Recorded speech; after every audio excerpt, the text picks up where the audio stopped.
Hello everyone, welcome back to another Cracking MTG Test 10 video, always on Krark Sakashima. Let's get right into it. Our first card is a Polluted Delta, a Swan Song, Steam Vents, Gitaxian Probe, Frantic Search, Snap, and a Deflecting Swat. This is a pretty safe keep, and even a little bit on the stronger side. We have two lands with Steam Vents and Polluted Delta. Turn 1 we don't really need to do anything. If we don't have anything to interact with on turn 1 with the Swan Song, we can just crack the Polluted Delta and go find a Thundering Falls and get an extra Surveil. And then turn 2, we can just cast Krark. We have Deflecting Swat and Gitaxian Probe live. We probably don't cast Gitaxian Probe on turn 2 because we don't really have anything to go into it with. We don't need some card draw right now. So kind of want to hold off on that until we have an actual way to get more advantage from it instead of just drawing a few cards and letting it go to the graveyard. We do have Snap and Frantic Search. These are both rituals in the deck. If they copy, this also draws cards. So it's not quite card advantage, but it is card selection and ramp or ritual. So this is definitely a safe hand to keep, and even on the stronger side, so I would keep it almost without a question.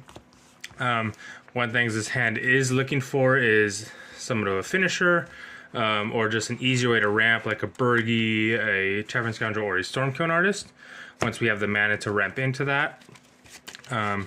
It does struggle a little bit with getting Sakashima out because you don't have the 3 lands.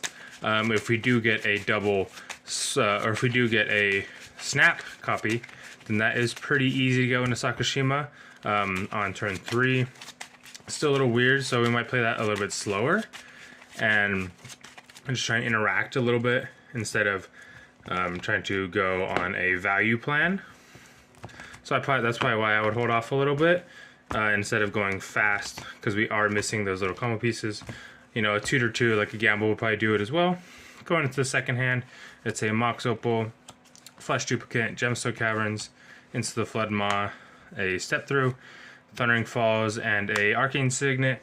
So it's an okay hand. It's not very strong. We do have a turn 0 Gemstone Caverns, exiling probably a Flesh Duplicate, and then a Thundering Falls into Thundering Falls on turn 1. But that's kind of all that's going into this hand. We do have a Step Through that can get another Wizard, but this hand is a little bit lacking in the interaction and card advantage sense. So this is probably a hand that I would pass on, because there's just not much to go into besides a ramp in Krark, and this hand doesn't really do much with Krark besides interact a little bit. So overall, I'd pass on it, but you let me know what you would think, and if you want to see any other Krark decks, you let me know.